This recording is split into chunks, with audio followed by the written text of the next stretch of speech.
गेहूं का अधिकतम उत्पादन 32-33 क्विंटल तक कैसे आता है।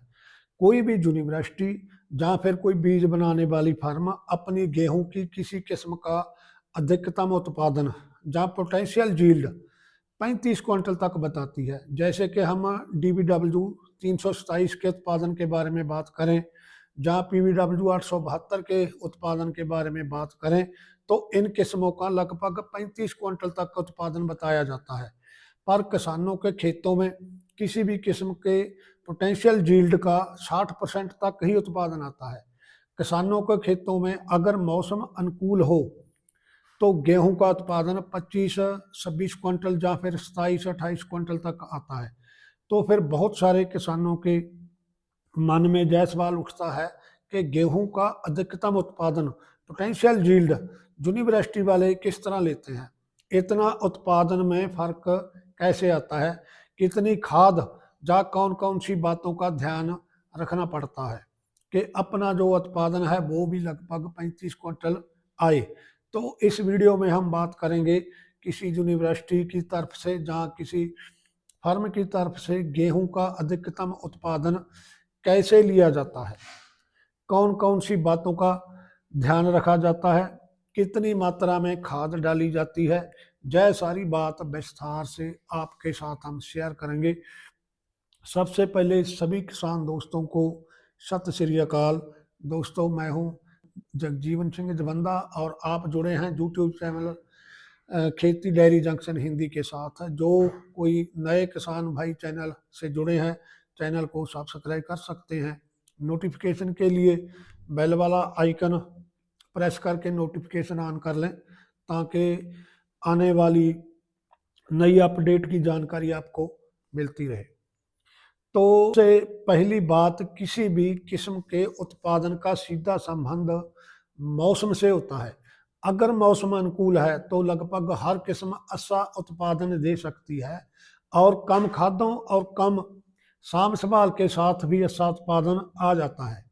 पर अधिकतम उत्पादन लेने के लिए, पोटेंशियल यील्ड लेने के लिए सबसे पहली शर्त बुआई का समय है। तो इस तरीके से उत्पादन लेने के लिए गेहूं की बुआई 25 अक्टूबर से लेकर 5 नवंबर तक ही की जानी चाहिए। अगर बुआई हम आगे करेंगे तो कई बार मौसम के कारण नुकसान हो जाता है, और अगर 5 नवंबर के बाद लेट बुआई करेंगे तो भी इस तरीके से बुआई करने से लाभ की जगह हमारा नुकसान हो सकता है, उत्पादन घट सकता है।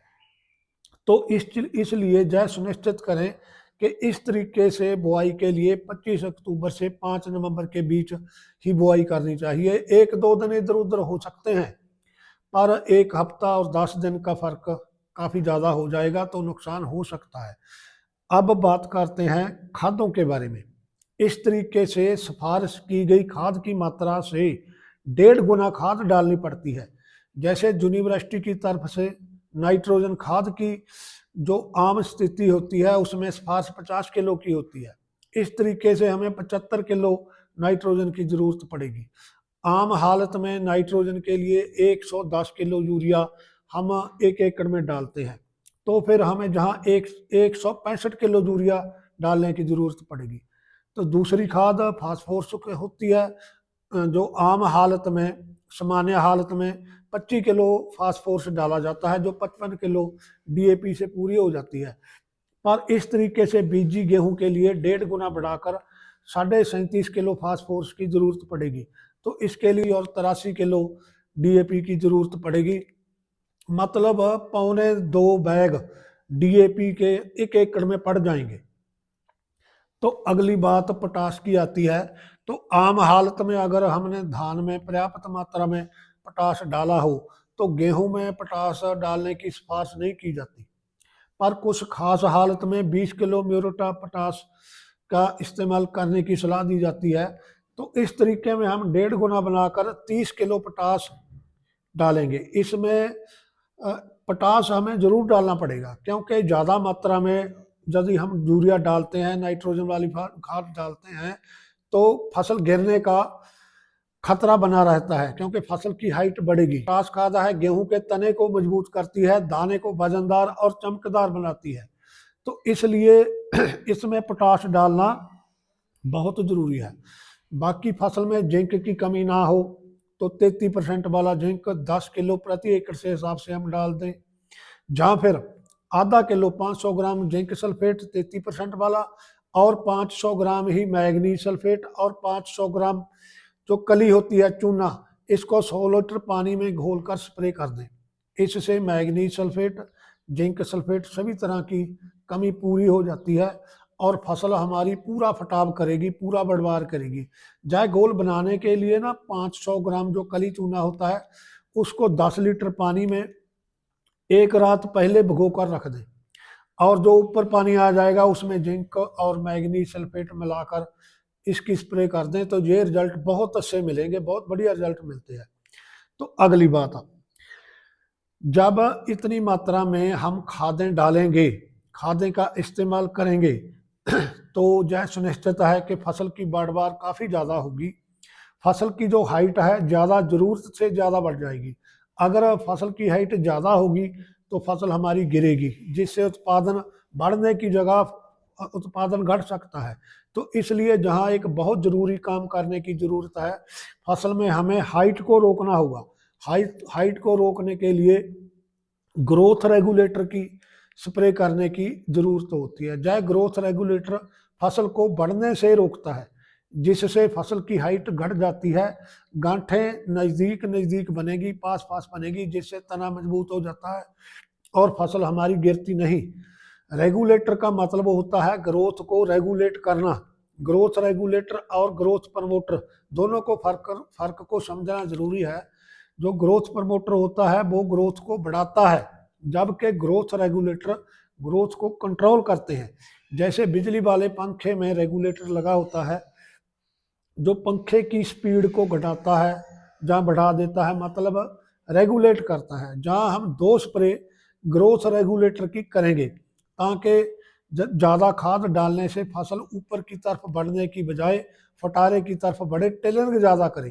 तो इसलिए ग्रोथ रेगुलेटर लिहोसन की एक स्प्रे 35 दिन के लगभग हम कर देंगे, जैसे ग्रोथ ऊपर जाने की बजाय फटारे की तरफ बढ़ेगी तो फटारा ज़्यादा होगा, तो टेलरिंग ज़्यादा होगी। इसलिए एक स्प्रे लिहोसिन की हम 35 दिन पर जरूर करेंगे। दूसरी स्प्रे जब हमारी फसल 55 से 60 दिन की हो जाती है, ज्वाइंटिंग स्टेज के पास हो जाती है तो उस समय स्प्रे करने से गांठें नज़दीक नज़दीक बनती है, फसल गिरने से बचती है। इसलिए दूसरी स्प्रे 55 से 60 दिन पर हमें जरूर करनी होगी। अगली बात है, नदीनों को कंट्रोल करना बड़ा जरूरी होता है। गेहूं का उत्पादन नदीनों से बहुत ज़्यादा प्रभावित हो जाता है। अगर नदीन या घास फूस नियंत्रण से बाहर हो जाए तो उत्पादन हमारा 30 से 35% घट सकता है और आपकी की गई मेहनत बेकार भी हो सकती है। तो इसलिए नदीन नाशक सही तरीके से सही समय पर इस्तेमाल किए जाएं ताकि जो घास फूस है अच्छी तरह से काबू में आ जाए। कई बार हार्ड नदीन नाशक फसल के उत्पादन को घटा भी सकते हैं, क्योंकि कई बार किसान बहुत हार्ड जो नदीन नाशक होते हैं, वीडिसाइड होते हैं, उसका इस्तेमाल करते हैं। तो इसलिए जो नदीन नाशक का चुनाव है बड़ा सोच समझ कर करना चाहिए ताकि हमारी फसल को नुकसान ना हो। मैनुअल तरीके से बड़े रकबे से नदीन नहीं निकाले जा सकते, इसलिए नदीन नाशक का इस्तेमाल तो करना ही पड़ता है, पर सही समय सही तरीके से यदि हम नदीन नाशक स्प्रे करेंगे तो नदीन को अच्छी तरह काबू कर सकते हैं। तो इस बात पर विशेष ध्यान देना चाहिए। अगली बात बहुत ध्यान देने वाली बात है, गेहूं की फसल में 2 बीमारियां, पीला रतवा और भूरा रतवा, बहुत नुकसान करते हैं, उत्पादन घटाने में काफ़ी ज़्यादा रोल निभाते हैं। तो इन बीमारियों को आने से पहले ही कंट्रोल करना होगा। इसलिए बीमारी आने का इंतज़ार ना किया जाए, एक स्प्रे अस्से फंगीसाइड की बीमारी आने से पहले ही कर दी जाए ताकि इस तरह की कोई समस्या आए ही ना। काफ़ी सारी दवाइयाँ फंगीसाइड के तौर पर हमारे पास हैं, जिनमें एमिस्टार टॉप वाला टेक्निकल कर सकते हैं, नटीवो वाला टेक्निकल कर सकते हैं। कोई भी बढ़िया दवा लेकर आप पीला रतबा और भूरा रतबा, इनके इलाज के लिए एक स्प्रे कर दें। बस जरूरी इतना है कि हम फंगस आने का इंतजार ना करें, तो फंगस आने से पहले पहले ही स्प्रे कर दें। अगली बात, जब फसल हमारी बाली पर होती है तो उसमें माहू का जो नुकसान देखने को मिलता है। माहू की एक स्प्रे, जिसको हम तेला भी बोलते हैं, ऊपर भी बोल देते हैं, हरे रंग का एक जीव होता है, वो फसल का रस चूस कर काफ़ी सारा नुकसान कर देता है। तो एक स्प्रे माहू के लिए हमें जरूर करनी होगी। उसी स्प्रे में एक और फंगीसाइड डालकर स्प्रे कर दें तो झाड़ घटने की गुंजाइश ही ना रहे। तो अगली बात करते हैं एनपीके की। एनपीके स्प्रे की जरूरत जरूर पड़ती है, क्योंकि इसका उत्पादन बढ़ाने में बहुत योगदान होता है। कई बार मार्च के महीने में तापमान असाधारण तरीके से बढ़ जाते हैं, गर्मी बढ़ जाती है, जिससे उत्पादन पर बुरा असर पड़ता है। तो उसे कंट्रोल करने के लिए 13-045 एनपीके की स्प्रे की जरूरत पड़ती है। गर्मी के प्रभाव को कम करने के लिए 13-045 की 2 स्प्रे यूनिवर्सिटी की तरफ से 20 बार की जाती है। तो पहली स्प्रे 13-045 जब हमारी गौब अवस्था में हो फसल, तो उस समय 4 किलो एनपीके 13-045 से 200 लीटर पानी में घोलकर स्प्रे करें। आप इस बात को ध्यान से सुने, 4 किलो हम बोल रहे हैं, 4 किलो, और पानी कितना, 200 लीटर। अगर आप पानी 200 लीटर नहीं लगा सकते तो 150 लीटर पानी लगा सकते हैं। तो फिर जो एनपीके है 13-045 आप 3 किलो कर दें। अगर आप 150 लीटर पानी भी नहीं लगा सकते, 100 लीटर ही लगा सकते हैं, तो भी फिर एनपीके सिर्फ 2 किलो डालें। तो इसको ध्यान में जरूर रखें। जो अच्छे रिजल्ट मिलेंगे तो 4 किलो से ही मिलेंगे। उसके लिए 200 लीटर पानी की जरूरत पड़ेगी। 200 लीटर पानी लगाएं तो आपकी फसल गर्मी के जो इफेक्ट है उससे बचेगी। इसी तरह एक और स्प्रे 13-045 की जब बूर पड़ता है तब कर दें, इससे गर्मी का प्रभाव कम हो जाएगा, उत्पादन में बढ़ोतरी देखने को मिलेगी।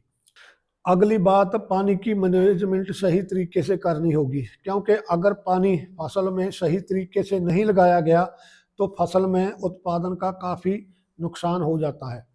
पहला पानी 25 दिन के लगभग शुरू कर देना चाहिए और अंतिम पानी बहुत सोच समझ कर लगाना चाहिए, क्योंकि आखिरी पानी उत्पादन को बहुत प्रभावित करता है। अगर पानी पहले बंद कर दें तो भी नुकसान हो सकता है, अगर पानी समय से बाद तक लगाया जाए तो भी नुकसान हो सकता है।